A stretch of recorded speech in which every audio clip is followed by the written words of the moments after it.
Hello, everyone, and Happy New Year. Thanks for joining us for Access City Council. I'm your host, David Riggleman, Communications Director for the City of Las Vegas. Coming up on this show, Valley Hospital breaks ground to expand emergency services there.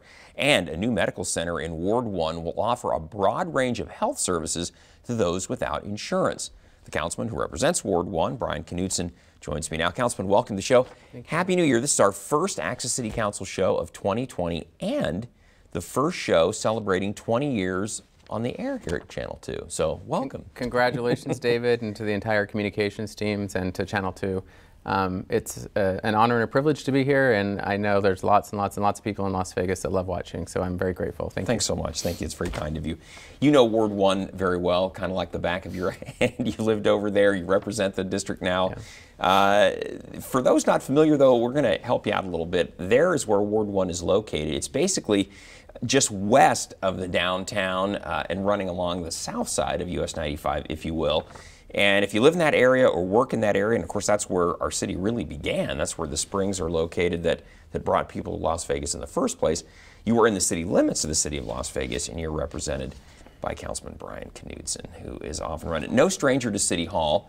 You had been a city employee prior to getting elected to the city council, so it's kind of like old home week having you come back. I'm very comfortable here, yep. You know the players, and I think it really helps is that you just know the inner workings of government, who does what functions are where. And I think it's, at least my perception, it's really helped you in the transition stepping into the role. So. I think so, and that's one of the most common questions I get is 6 months in, any surprises? And my response is no. I knew what to expect. Done that, right? I knew I was running, I knew what I want to accomplish, and I know how great the city is to work with, and the team of the city is exceptional, so I'm happy to be back at the cities. Oh, good deal. And the team that we have is the team that's going to move this community forward. Yeah. Well, speaking of moving the community forward, a lot going on in Ward 1, a lot of exciting projects. Let's start with this one. You posted this on Facebook. You said, congratulations to Claude Wise and the entire Valley Hospital Las Vegas team on the groundbreaking of your emergency room expansion. Now, this is exciting because, of course, Valley Hospital is located right in the heart of our medical district, which is really burgeoning now. You know, David, this was the first groundbreaking that I did, the first shovel that I got to put in the ground. It definitely will not be the last. There's many, many more to come because our community is desperate for increased access to and quality health care, and the medical district is where it's going to happen. So I'm grateful for that opportunity, and congratulations to Valley Hospital because they are expanding. They will be expanding even more than what they have told the public. So wow, that's great. There's a lot that's going to happen in that area. That's super.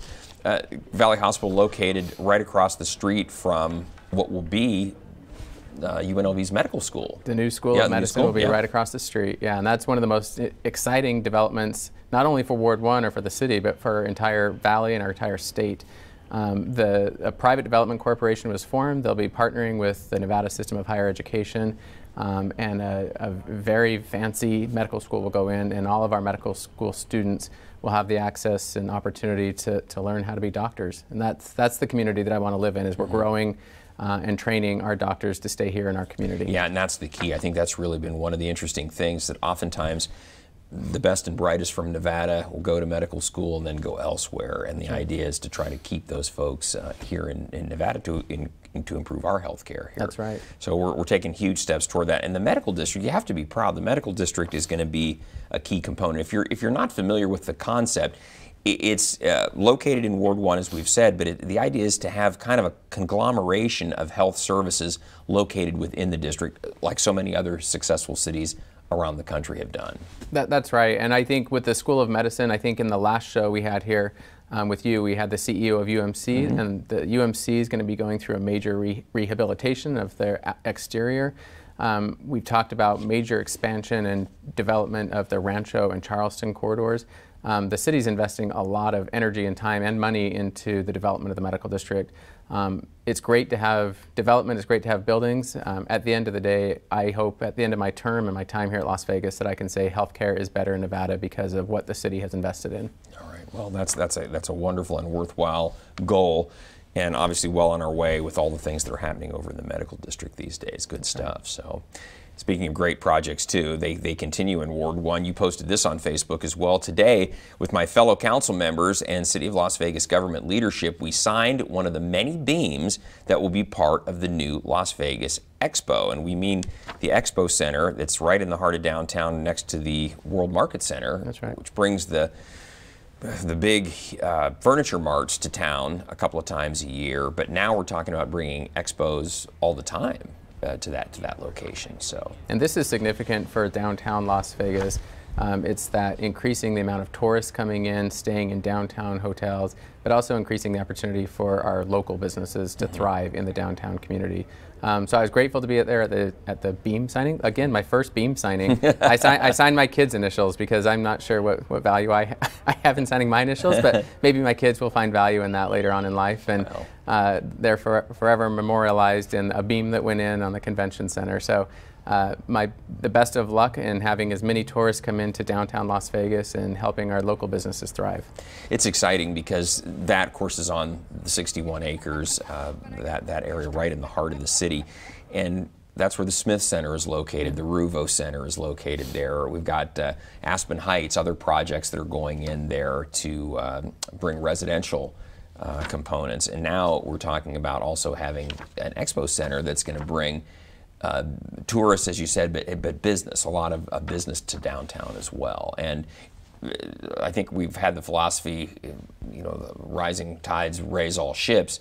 And if Las Vegas is a convention city, whether they're coming downtown or out on the Strip or to the convention center, it's all good for our area, no question. So. And David, you were here when I was here about 15 years ago when Oscar Goodman laid out a vision for what is now Symphony Park. And it's really a wonderful experience to be here as that vision is coming to fruition. Yeah, it's exciting times.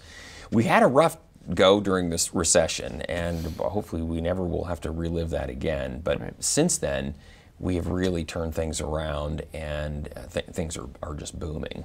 And your ward is really seeing a lot of the benefits of that. Yeah, so it's exciting. It's exciting all the way around. Well, you, speaking of exciting and looking into the future, you tweeted this. You said, excited to reflect on the City of Las Vegas' progress and focus on the year ahead. As summed up by Mayor Carolyn Goodman, the city's future is brighter than it's ever been before. And of course, we're talking about the State of the City event that took place back on January 9th. That's Scott Adams, our city manager. He's getting ready to introduce the different council members.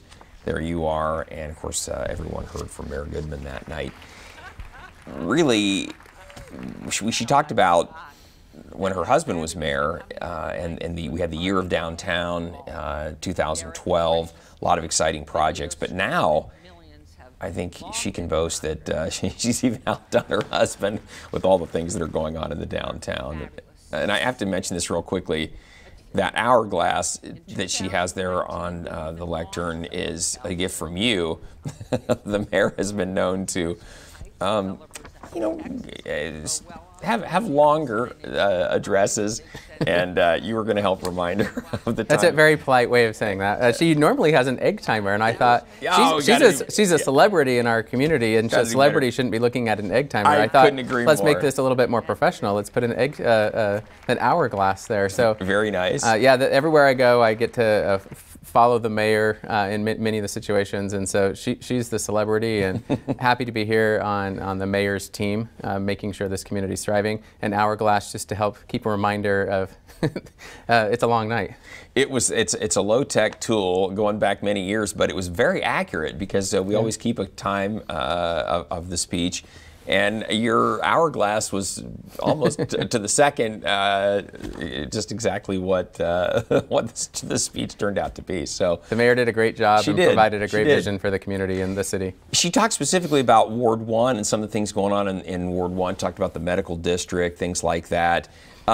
Anything that she talked about that you were especially excited to hear about during the address itself? So the medical district, I'm spending a lot of time on that. The mayor did highlight Area 15. And our community, I don't think, is really fully aware of what Area 15 is going to do for the valley, but for Ward 1 in particular.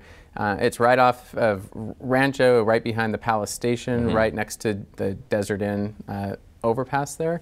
And Area 15 is going to be a huge boom for Ward 1, bring in a lot of tourists, but also it's a good place if you have small kids to bring them in for ice cream or There's going to be bars there. It's going to be the Meow Wolf exhibit. And so in one of our future tapings here with your show, we're going to have the Area 15 folks come on and talk about what the exciting opportunities will be, and that'll be opening in the first or second quarter of this year. If you've driven by it, you can see it from the outside anyway. It looks like it's completed. Of course, obviously a lot of work going on inside. Yeah. But it says Area 15 on the side and everything. That's kind of a play on the whole Area 51 idea of outside of Las Vegas. So. And also it's next to the 15. Mm-hmm. Yeah. So it was very cool. Creative, very well thought out. So again, be exciting to check out. And anything else during the speech that she talked about that related to Ward 1 that you really were glad to hear? You know, the fact that she mentions the medical district, I'm going to keep coming back to that because that is the future of Las Vegas in my mind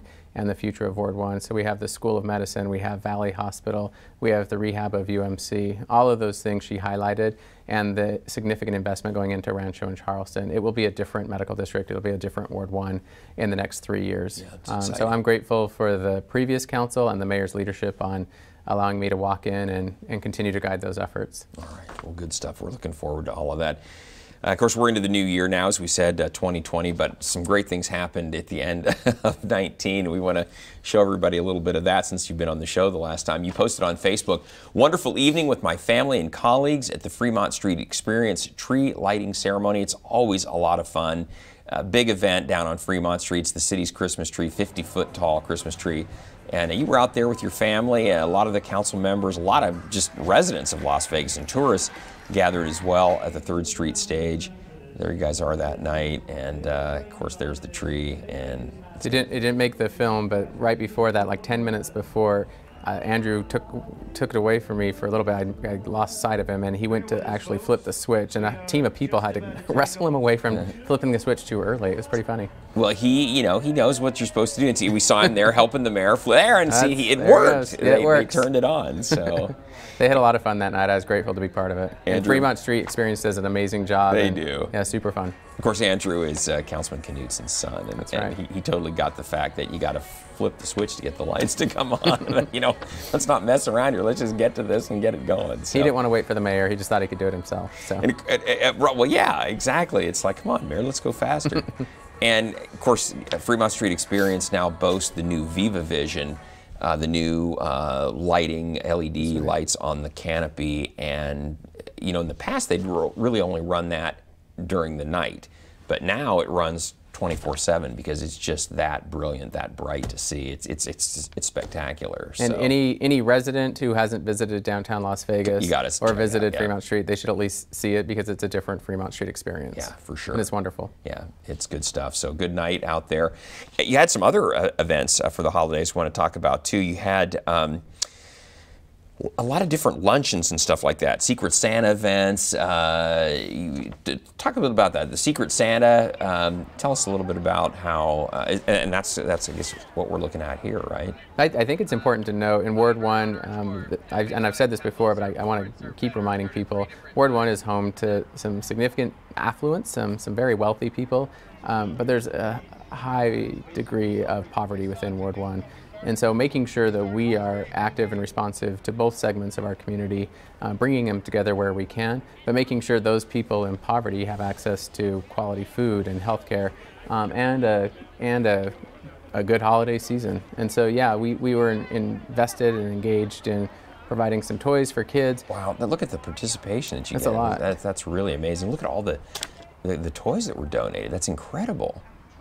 Yeah, and those families deserve the very best of Christmases and holiday seasons. We were also at a lot of the senior communities, the retired communities, part of the housing authorities projects, and walking in and being a part of their Christmas was an important part for me and Ward 1 as well. And so making sure they had meals and special meals, and so special thanks to the city's special events team with Christy Garnis and her team. Putting together food, and we had a lot of help in our community. So the Four Queens was invested. There was a lot of the development community in making sure that these folks had a great dinner before Thanksgiving and before Christmas. Yeah. sitting down and talking with them, doing some raffles to make sure they had a good Christmas, good holiday was one of the highlights for me. Yeah, that's nice. That's really, obviously these folks are just eating it up really and enjoying it, literally. So, yeah. And then we also did the same thing at Thanksgiving too. Now this is Christmas, but we also kind of did the same thing around Thanksgiving time as well, if I'm not mistaken. It's the time of the year. You got to eat, you got to socialize, you got to be grateful for what's in front of you, and I'm grateful for them. And what I told them is, this is the community, the Las Vegas residents who built Las Vegas that I get to walk into. And so this is my way of saying thank you for everybody who's watching, who helped build Las Vegas, who's residing in Las Vegas now. I'm grateful for that opportunity to take advantage of their hard work, and I will stand on their shoulders and do the work for the next generation. Yeah, that's nice, and it means so much to these folks. It's obviously warms their holidays, and some of these folks, you know, they're getting up there in age. Oftentimes, their significant other has passed, and so this is a big deal that these events come together and that they get to share it with their friends and with the folks at the city. So, and Councilman, I want to tell everybody too, you've been doing your brews with Brian. Now these can be brews in the morning with your coffee brews, or brews in the evening, which are more of the, you know, kind of beer-related brews. But it's a casual opportunity for people just to get together, talk with you, meet with you in person, just over a drink. It's a lot less intimidating than coming down to City Hall, isn't it? That's right, and I get a lot of really great information, great ideas, and the folks that come have been very engaged, and they know exactly what they want. They come with an agenda, and so I welcome it. It's helpful for me to keep me focused in on the neighborhoods and what people need and want, and what's going to help improve quality of life. And so, from working with folks in some homeless encampments to traffic lights to street paving and street painting, or just to come out and introduce themselves and get to know me better. They get my cell phone, they call me on a regular basis, and all of that is part of my job and my responsibility, but the joy that this job brings. So super fun, and I encourage everyone to come out when they can. Yeah, we'll tell you about those will be coming up in the future. Go on our website, lasvegasnevada.gov/Ward1. You'll see when those are scheduled again. That was a cool location. Where did that take place, the last one? The Tap House on Charleston and Lindell, right around there. Yeah. It looks like a nice and we actually came in, and they were afraid that we didn't reserve enough space, because we generally get a pretty good crowd of people that want to come and talk. So it's great. Yeah, he gets to talk. I mean, who doesn't want to have access to their elected officials, you know? So, well, kudos to do that you and your colleagues make yourselves available like that's the whole idea. So, well, Councilman, good stuff here. We've got a special guest, so I want to tell everybody out there we need to take a short break, but when we return, North Las Vegas City Councilman Scott Black will be joining us. We'll talk about his plans to work with Councilman Knudsen and the City of Las Vegas. That's next, so please stay with us. Papa!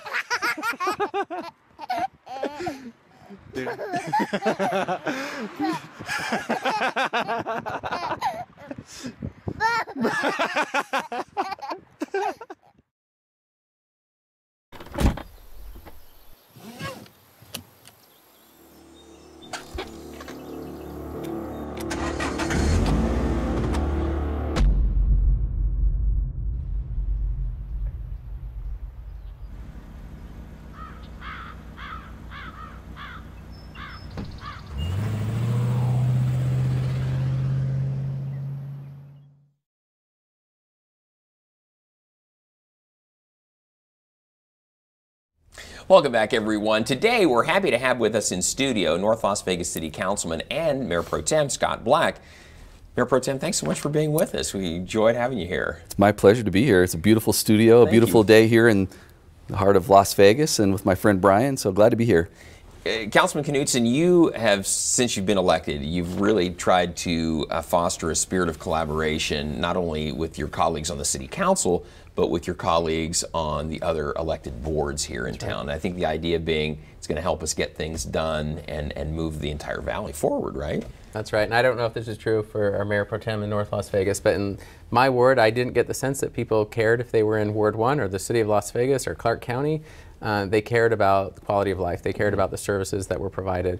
So I think my job is really to make sure that I foster healthy relationships with every elected official that can influence quality of life throughout Southern Nevada. I was grateful to find out that the Mayor Pro Tem here is also the chairman of the Southern Nevada Health District. Health being one of those first early conversations I had with every person I knocked on their door, talking about healthcare, the cost of healthcare, the quality of healthcare.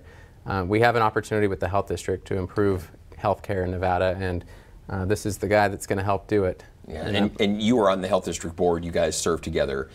For those that aren't familiar, oftentimes the elected officials from the various jurisdictions serve on other boards, regional boards, and these two gentlemen are both on the Health District Board. So, Scott, tell us briefly, what are some of the major initiatives the Health District is working on that you guys are really focused on as priorities in 2020 now? Well, if you talk about the core aspects of what the Health District does from a public health focus, of course you have things like restaurant safety, solid waste removal, illegal vending, things like that, just really to keep the health aspects of our community at a high level. We're a tourist destination. But one thing that's really unique that we're doing now, and I'm super grateful that Brian brings his expertise to the Health District, is we're focusing on expanding a primary care model of health care from our Health District location, which is situated right in Ward 1, and it will enable us to do a few things. One is to take the existing clients or patients, if you will, that come for unique and special healthcare needs at the Health District and harness their involvement and expand the healthcare reach to those people. You may come to the Health District for one particular need, immunization, let's say, but you don't have a primary care relationship and you live in an underserved area medically. Now the Health District has the bandwidth and the capability of helping you with all of your primary care needs. And then if you add another layer of that, one thing that Brian brings to the table with his expertise is our initiative to establish an FQHC, which is a federally qualified health center. Right. And that just adds another layer of what he alluded to, which is healthcare quality, availability,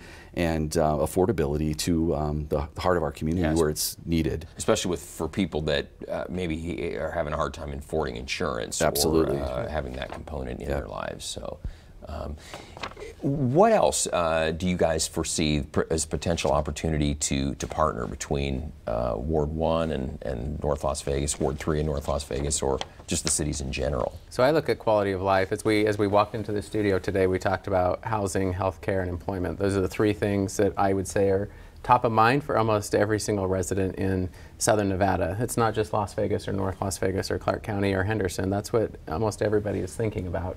And if we can help improve quality and access to those things, we're doing our job. And so the Mayor Pro Tem, Scott Black here, is on housing, he's on workforce, he's on Health District Board. As you referenced, as an elected official, we serve on multiple regional boards.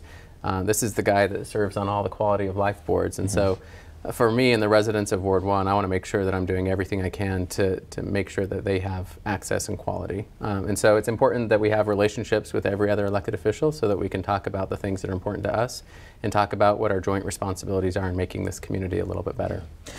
Councilman Knudsen, I think our viewers are familiar with you to the extent that your former city employee got elected this past summer to the Las Vegas City Council. Mayor Pro Tem Black, tell us a little bit about yourself. How long have you served at Ward 3 in North Las Vegas, and what's your background? Absolutely, thank you. No longer want me to be a man of mystery, I guess. So I'm born and raised in Southern Nevada. I've spent a good share of my life in North Las Vegas. I grew up and went to school in the downtown, more mature area of North Las Vegas. My wife and I raised our daughter out towards Aliante in the more the newer development of North Las Vegas, and I'm a small business person. I have been a small business person in North Las Vegas for about 20 years, and I was elected to the council in 2017.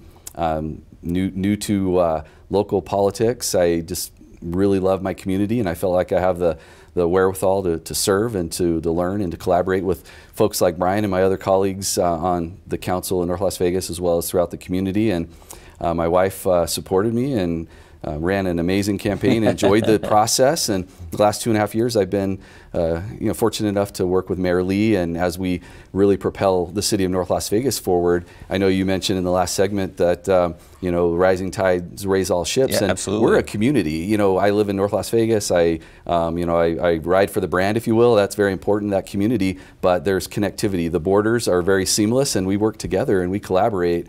North Las Vegas is doing some amazing things that I think are mutually beneficial to our partners in other municipalities, and so that's a little bit about me, but I love working for my residents in North Las Vegas and really improving the quality of life and life in Southern Nevada. Yeah. I think you guys obviously share that vision for sure, because as you said, Councilman Knudsen, people don't really care what jurisdiction they live in. They just want their quality of life to be Absolutely. a good one. So, good stuff. As far as what's next, maybe for Health District, or what are some of the big initiatives that you guys see the city's working on together? I know with all the expansion of business out in North Las Vegas, Amazon and those companies, that really has brought jobs across the region here, no question about it. It certainly has. With the onboarding of these commercial and warehousing and fulfillment developments in North Las Vegas, of course we have a lot of residential development, but the thing that I try to stay cognizant of as a member of the Health District, the Housing Authority, as well as the Workforce Connections Board, is the connectivity of all those things. The mayor of North Las Vegas, Mayor Lee, kind of refers to me as the social services councilman. I've just really dug in and I see the interconnectivity of these things. If we don't have good sustainable wages and good paying jobs, and we don't keep that engine churning along, then we have a deficit. If we don't have adequate housing and affordability to that housing, then we have a problem. And then, of course, if we don't have a healthy community, then none of those other things really matter. Exactly. And so they're inseparably connected. Couldn't agree more. I really appreciate being able to see it all kind of comprehensively as it works together. That's a very fortunate position that I find myself in. Yeah, very well said, and I couldn't agree more. I think we all share the opinion that what takes place in one segment of the community is obviously going to affect everyone in the community. So, well, great discussion. Thank you so much for being on the show. We want to tell you out there, we're running out of time, but we want to tell everyone out there, we always want to hear from you. So if you have something you'd like to share with Councilman Knudsen, you can find him on Facebook and Twitter. You saw he posted a lot of things for our show today. You can also contact the councilman just by picking up the phone, 702-229-6405, or send him an email. His address is bknudsen@lasvegasnevada.gov. Well, thank you so much, both of you. Mayor Pro Tem Scott Black from North Las Vegas, thanks for being on the segment today. And Councilman Knudsen, we'll have you back here in 6 weeks with another update from Ward 1 in Las Vegas. Thank you, David. Congratulations on the 20-year anniversary. Thank you so much. Thank you so much. And don't miss our next show beginning on January 23rd with Ward 3 City Councilwoman Olivia Diaz. You can catch all of our shows now on Apple TV, Roku, and Amazon Fire. And don't forget, you can watch us live on the internet at kclv.tv. We want to thank you for joining us for this edition of Access City Council. And as we close this show, we leave you with a look back at the annual Shop with a Cop event. We hope you enjoy it. We'll see you next time around, everyone.